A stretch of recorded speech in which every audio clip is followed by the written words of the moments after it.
අපි කොතනකවත් වාහන ඉල්ලලත් නැහැ. අපි වාහන ගන්නේ නැහැ කියලාත් නැහැ කොතනකවත්. අපිට එහෙම කතාවක් කොතනකවත් අපිට අවශ්‍යතාවය සිද්ධ වෙලා නැහැ. අපි ඉල්ලලත් නැහැ. අපි ඒ ගැන කතා කරලත් නැහැ.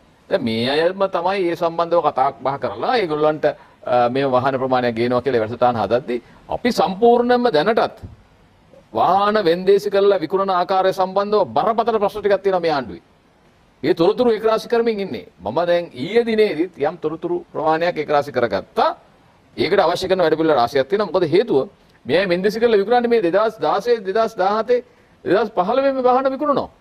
ඒවා විකුණන්න ඕනේ වනේ මේ ඇත්තටම මේ තිබෙන ජීප් ටික. හැබැයි සමහර වෙලාවට මේගොල්ලෝ මේ ජීප් එක තරහක් ඇති.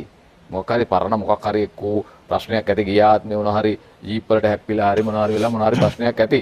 එක්කෝ ඔළුව ඇදිලා කොහේ හරි මොන හරි ප්‍රශ්නයක් තියෙනවා. ඒ නිසා මේගොල්ලෝ ජීප් එක තරහයි. ජීප් දකින්නකොට මේගොල්ලෝ නිකන් අර අඳුකොළ දකින්න වගේ ණයට නිකන් ප්‍රශ්නයක් ඇති. ඒ නිසා අර ඒකද මේ මොන හරි මම දන්නේ නැහැ මේ කැබ් එකට තියෙන ආසාව මොකද්ද කියන එක ඇත්තට මම දන්නේ නැහැ. මොකක් හරි ලොකු ආසාවක් තියෙන පරණ ඒ කාලේ හැබැයි ඔය මේ කැබ් එක්ක වෙන සම්බන්ධයක් තිබුණාද දන්නේ නැහැ. මොකද දැන් ඒගොල්ලන්ගේ දැන් එක එක දේවල් වලට සම්බන්ධයි ඉන්නවා ඒකේ කියලා තමයි කතාව තියෙන්නේ හැමතැනකම. ඉතින් ඒක මම හිතන්නේ අර්ජුන මන්ත්‍රීතුමා හැමතිස්සෙම කියනවා ඒක වැඩසටහන් සම්බන්ධව. ඉතින් මොන හරි සම්බන්ධතාවයක් ඔය කැබ් එක තියෙන එක්කෝ කැබ් එකේ ඇංගිලා මොන හරි කරන්න පුළුවන් හරි මොන හරි ප්‍රශ්නයක් ඇති. අපි ඒක දන්නේ නැහැ මොකද්ද කියන එක.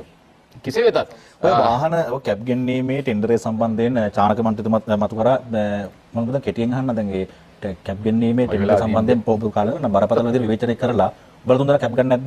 දුන්නොත් කෙටියෙන් නෑ. මම ගන්නෑ. මම පක්ෂය දෙන්න ගන්න. සජිබෙත් දැන් මේ චෝදනාව තියෙනවද මේ ටෙන්ඩරේ සම්බන්ධව? ටෙන්ඩරේ සම්බන්ධව චෝදනාවක් තියෙනවනේ වෙනම ප්‍රශ්නයක්. ඔය එතකොට ඔබතුමාලට පුළුවන් සදාචාරාත්මකව දෙලා කැබ් එක ගන්න? නෑ ටෙන්ඩරේ කැබ් එකයි කියන්නේ දෙකක්. දෙකක් වෙනවා. දෙකකට යොදු කරන්න එපා. නෑ නෑ ඒක කැබ් ගෙන්නන්නේ ටෙන්ඩරේ. කැබ් එක ගෙන්නන්නේ දැන් ඒ ටෙන්ඩරෙන්නේ ගෙන්නන්නේ. මං කියන්නේ කැබ් එක කියන එක අපි කියන්නේ මේ කැබ් එක අර ගෙම්බෙක් වගේ එකක්. ඒ කියන්නේ ඒගොල්ලන්ගේ මාක් එකක්. එතකොට මේ ටෙන්ඩරේ කියන්නේ වෙනම මගඩියක් ප්‍රශ්නයක්. එතකොට අපි මේ මගඩියට අවශ්‍ය කරන වැඩසටහන කරනවා. ගෙන්නන්නේ කැබ්නේ. ඔව් කැබ් එක ගැන අපි දැන් අපි කිව්වනේ අපි මේ කැබ් එකක් එල්ලුවෙත් නැහැ කැබ් එකක් කියන්නේ වාහනයක් එපා කියලා කිව්වෙත් නැහැ. අපි හැමදාම පාර්ලිමේන්තු මන්ත්‍රීවරු හැටියට අපි පර්මිට් එක බලාපොරොත්තු වෙච්ච අය. කවුරු කාටවත් මේ හැංගිවරාව කියන්න ඕනේ නැහැ අපිට මේක. අපි කියනවා මේ පර්මිට් එකක් හැමදාම පාර්ලිමේන්තු මන්ත්‍රීවරුන්ට දුන්නා. හැබැයි දුන්නේ නැත්තේ රනිල් වික්‍රමසිංහ මහත්තයා දුන්නෙත් නැහැ. මේ ගෝඨාභය රාජපක්ෂ මහත්තයා දුන්නෙත් නැහැ. ඒ දෙන්න ඒ වෙලාවේ නතර කරා. ඒ දෙන්නටත් ඔක්කොම දෙනා බැන තමයි හිටියේ හොඳටම දුන්නේ නැහැ කියලා. නැතුව මේ අනුර කුමාර ජනාධිපතිවරයා මේක නතර කරා නෙමෙයි. ඒක පට්ටපල් ඒ අර බොරු වලින් ලොකු බොරුවක් මේක. දැන් නතර කරා කියන එක. මන්තුමා දැන් ඇත්තටම දැන් മന്ത്രിවරුන්ට වාහනයක් දෙන්න ඕනේ. ඉතින් ඒ ඔබතුමාලා උදු කරලා දුර පළාත් වල ඉන්නේ. ඒක අවුලන්නේ. දැන් අර අද දවසේ විශාල විදිහේ මේ පීඩනයක් කළද මම දැක්ක මේ වෙබ් වල දාලා තියෙනවා වෛද්‍යවරුන්ට මේ පර්මිට් එක දෙන්නේ නැත්නම් වෛද්‍යවරුන්ටත් ඔය දෙන කැබ් වලින් කොටසක් දෙන්න කියලා. වෛද්‍යවරු මම හිතන්නේ විශාල ප්‍රමාණයක් ඉන්නවා වාහන නැතුව. ඉතින් මම හිතන්නේ පාර්ලිමේන්තු විපක්ෂයේ විදිහට ඔබතුමාලා බලපෑමක් කරනවද වෛද්‍යවරුන්ටත් ඒ වාහන ටික දෙන්න කියලා වාහන? වෛද්‍යවරු කැබ්බල යයිද? මම හිතන්නේ වෛද්‍යවරු කැබ්බල යයි කියලා. ඒගොල්ලෝ ඉල්ලනවා මේ මොකද මේ ආණ්ඩුව ගෙන්නන කැබ් නිසා කැබ්. සාමාන්‍ය වෛද්‍යවරයෙකුට වෙලාවක් නැහැ නේ කෙහෙල් පටවන්න, කොස් පටවන්න, හාල් පටවන්න. ඒ වගේ වෛද්‍යවරු ඉල්ලලා තියෙනවා. මේ දැන් වෛද්‍යවරු වෛද්‍ය සංගමය නෑ මේ ඉල්ලලා තියෙනවනේ. හැබැයි ඒගොල්ලන්ට මම දකින්නේ ඒගොල්ලන්ට වෙලාවක් මම අහන්නේ කියන්නේ දැන් ඒගොල්ලන්ට වෙලාවක් නැහැ මලගෙවල් වල ගිහිල්ලා ඒව පටවන්න වෙලාවක් නැහැ. ඒ නිසා මම දකින්නේ ඒගොල්ලන්ට වෛද්‍යවරයෙකුට දෙන්න ඕන ඒ වගේ වාහනයක්. මම දකින්නේ අපි ඉල්ලුවා පර්මිට් දෙන්න කියලා ඒගොල්ලන්ට.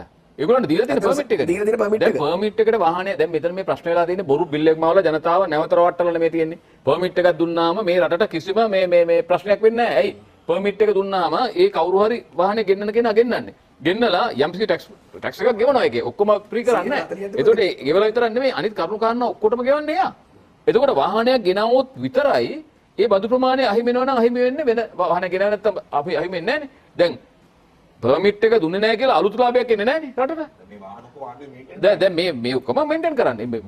මේ වැරදි ක්‍රමවේදයක් කවුරු කියලා දුන්නද මන් දන්නේ නැහැ මේ සියලු දේ වැරදි විදියට කරන්නේ. අපි දකින්නේ සියලු දේ. ඒ කියන්නේ මං කියන්නේ එකපාරට තිගැස්විලා උත්තර දෙන්නේ පාර්ලිමේන්තුවේ දැන් ওই මේ ටික අයවැය දවස්වල දකින්න ඇති. එකපාරට තිගැස් වෙනවා බය වෙනවා එක දේවල් කියනවා එක්කෙනෙක් තව එකක් කියනවා. ඒ නිසා තමයි දැන් අර කතාවට දැක්කනේ අර කවුද පොලිස් අමාත්‍යවරයා එකක් කියනවා රාජ්‍ය පරිපාලන තව එකක් කියනවා. ඒ කියන්නේ තිගැස්විල. ඕකමනේ මේ අගමැතිතුමියටයි වසන්ත ඇමතිතුමාට දෙන්නට උනේ. ওই කතාවම තමයි. ඒ කියන්නේ